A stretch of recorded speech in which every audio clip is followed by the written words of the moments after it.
I mean, as you say, this is arguably one of the most significant developments in workplace harassment legislation that we've seen in recent years.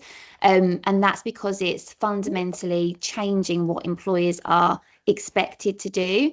So historically, in relation to harassment, sexual harassment, the focus has largely been on what happens after a complaint is raised. The legal expectation was that employers had to have, appropriate policies, and they had to investigate concerns properly and take action when required. That changed in October 2024, and you can see our timeline here. And that was when the Worker Protection Act was introduced. So for the first time, employers were given a legal duty to take reasonable steps to prevent sexual harassment before it happened. So that wasn't just about, having a policy that sat on a shared drive.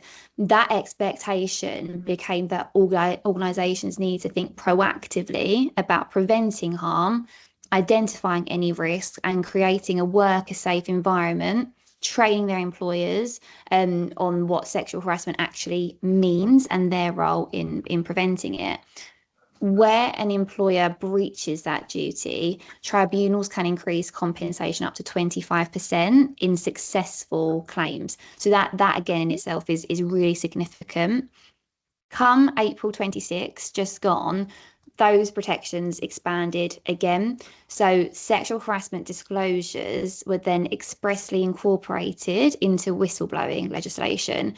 And what that means is where someone raises a concern about sexual harassment, either because it's occurred, it is occurring, or it's likely to occur, so those three categories, they may benefit from enhanced protection of detriment or dismissal. So it's under whistleblowing. For employers, what that means is that harassment can no longer be viewed just as a, employee relations issue. It falls into whistleblowing territory. Then we move to October 26, which is just around the corner. And this is where the most significant shift is now coming into play. The first piece is that the duty moves from taking reasonable steps to taking all reasonable steps. And that sounds just like a small wording change, but it's legally very, very different.